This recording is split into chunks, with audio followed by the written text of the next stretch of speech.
বন্ধুগণ, আজকে আমাদের সামনে একটা মহান পরীক্ষা, একটি মহাপরীক্ষা। মাত্র বাংলাদেশ, সেই বাংলাদেশকে লক্ষ্য করে আমরা সামনের দিকে এগিয়ে যাব। দীর্ঘকাল ধরে তিনি শিক্ষকদের ন্যায়সঙ্গত দাবি দেওয়া নিয়ে লড়াই করে নিজেকে একজন শিক্ষক নেতা হিসেবে প্রতিষ্ঠিত করেছেন এবং গণতন্ত্রের জন্য লড়াই করে নিজেকে একজন গণতান্ত্রিক নেতা হিসেবে প্রতিষ্ঠিত করেছেন আমাদের অধ্যক্ষ সেলিম ভুঁইয়া সাহেব। আজকের এই শিক্ষক মহাসমাবেশে প্রধান অতিথি আমাদের এই দীর্ঘ 15 বছর ফ্যাসিস্ট নির্যাতনের পরে আমরা যখন সমস্ত আশা আকাঙ্ক্ষা হারিয়ে ফেলছিলাম, হতাশা যখন আমাদের গ্রাস করছিল, তখন যার কথা, যার নির্দেশনা, যার এই ভার্চুয়াল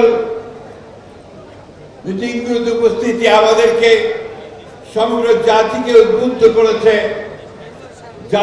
জাগিয়ে তুলেছে এবং সেই ভয়াবহ দানবের বিরুদ্ধে লড়াই করে জয়যুক্ত হতে সাহায্য করেছে সেই নেতা, তরুণ প্রজন্মের নেতা আমাদের ভারপ্রাপ্ত চেয়ারম্যান জনাব তারেক রহমান।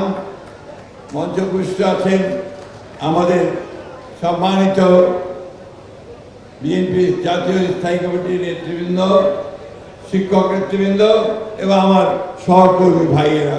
আসসালামু আলাইকুম।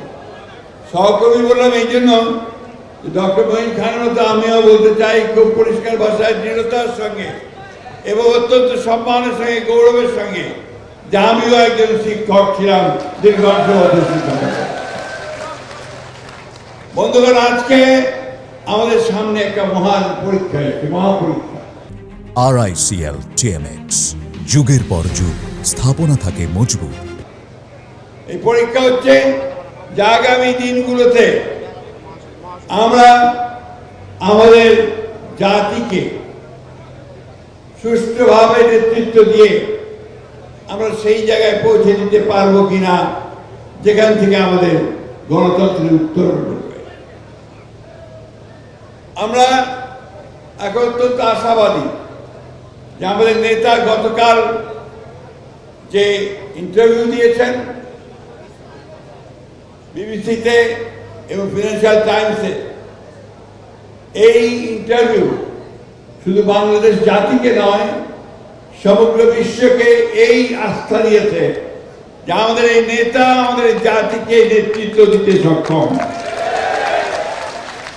বন্ধুগণ, এই নেতৃত্বের হাতকে আমাদেরকে শক্তিশালী করতে হবে।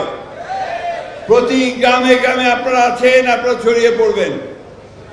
আমাদের লক্ষ্য একটি, যে বাংলাদেশকে আমরা সত্যিকার অর্থেই আমাদের দলের প্রতিষ্ঠাতা, স্বাধীনতার ঘোষক শহীদ প্রেসিডেন্ট জিয়া রহমান সাহেব যে স্বপ্ন দেখে স্বাধীনতার ঘোষণা করেছিলেন, নেত্রী দেশনেত্রী এবং খালেদা জিয়া যে জাতিকে একটা উদীয়মান ব্যগ্র হিসেবে পরিণত করতে চেয়েছিলেন, তারই যোগ্য উত্তরসূরি আমাদের এখন আশার প্রতীক। তিনি আমাদেরকে সেই লক্ষ্যে পৌঁছে দিবেন যে লক্ষ্যে আমরা সমগ্র পৃথিবীর সঙ্গে প্রতিযোগিতায় টিকে থাকতে পারব।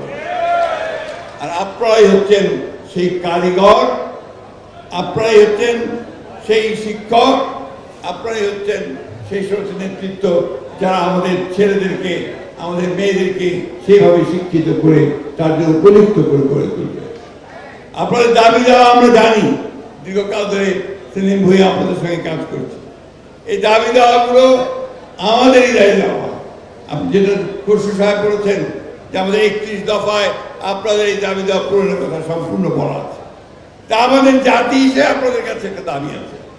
সে দাবিটা হচ্ছে যে আপনারা আপনাদের ছাত্রীদেরকে, আমাদের সন্তানদেরকে এমন করে মানুষ করে তুলবেন যে তারা সত্যিকার অর্থেই আদর্শ নাগরিক হতে পারে, নৈতিকতার মধ্যে থাকতে পারে এবং আমরা সবাই মিলে যেন একটা আধুনিক শিক্ষা ব্যবস্থা গড়ে তুলতে পারি। আমি বক্তব্য দীর্ঘ করবো না। আমাদের মহামান্য প্রধান অতিথি বক্তৃতা করবেন, তিনি তার বক্তব্য সব বলবেন। আমি শুধু একটা কথা আপনাদের বলতে চাই, আসন্ন যে নির্বাচন আসছে সেই নির্বাচনে আপনাদের একটা বিরাট ভূমিকা আছে। আপনার প্রতিটি জায়গায় আপনার দায়িত্ব পালন করবেন। গভীর ষড়যন্ত্র শুরু হয়েছে যে সেই নির্বাচনকে ভিন্ন খাতে পরিচালিত করবার, কেউ যেন সেটাকে ভিন্ন খাতে পরিচালিত করতে না পারে তার দিকে আপনারা সজাগ সতর্ক দৃষ্টি রাখবেন। বন্ধুগণ, আমাদের লক্ষ্য একটাই যে আমরা একটা শহীদ প্রেসিডেন্ট জিয়া রহমানের স্বপ্নের সেই সুখী সমৃদ্ধ বাংলাদেশ করতে চাই। আমরা আমাদের নেতার যে স্বপ্ন, সেই আমাদের দেশ একটাই, সেটা হচ্ছে আমাদের পথ একটাই, সেটা হচ্ছে বাংলাদেশ, তাই না? একমাত্র বাংলাদেশ, সেই বাংলাদেশকে লক্ষ্য করে আমরা সামনের দিকে এগিয়ে যাব।